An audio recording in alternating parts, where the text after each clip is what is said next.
What happens when Peach gets tired of waiting for Mario and decides to take matters into her own hands? And high explosives. Royal Flush is a Super Mario Bros. 3 ROM hack made by DarkData. It basically has the same structure as Super Mario Bros. 3, but you play as Peach with bombs. It's got entirely new levels, a new world map, and a story that follows Peach trying to save the Mushroom Kingdom after the Koopa kids corrupted it. But while it has the bones of Super Mario Bros. 3, it doesn't have the art. Mario Bros. 3 was very bright. It had lots of blues and greens and whites. The colors of Princess Story are all very muted, lots of browns and beige.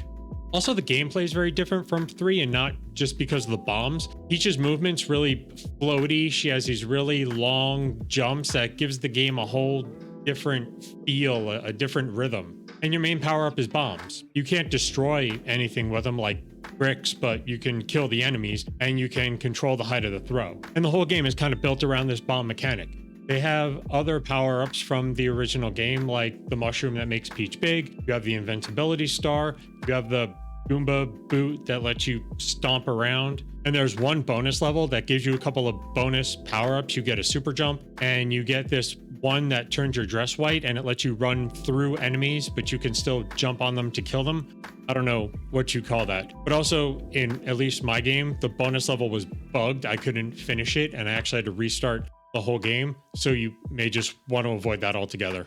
But the rest of the levels have been completely reworked. They're all new levels, and it's a new world map. The world map still works the same. You have the little tiles that you move around the map on, but every level is custom. And a lot of the levels feel pretty standard Mario. There's one really challenging level where you have to jump across these platforms as they drop, which I lost to a couple of times. And they have one level that has the Koopa airship thing from 3 right before you get to a boss fight. They also threw in some other things from Mario 3 that I don't really feel like have a place. There's one matching game, but you don't get anything if you win. You just die if you lose. At the end of the level, instead of having rotating items where you might get a 1-up, you just get a star. And some of the levels end with getting one of the little Mario chest things, and like a leaf or something will pop out, but you don't actually get anything. I also found one P-switch, which made some silver coins appear.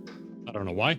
And they changed the life system. Instead of getting lives, the game counts deaths. And every time you get a 1-up, your death counter drops down 1. But they did keep the boss fights exactly the same.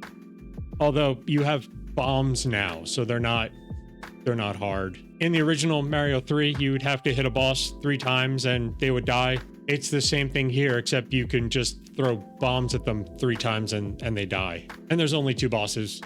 It's not a long mod. I beat the whole thing in about 20 minutes. This is not some hardcore challenge thing, but it could be an interesting one for speedrunners. I checked it out on speedrun.com and no one's listed it yet, so you could be world champion. So what do I think of Royal Flush?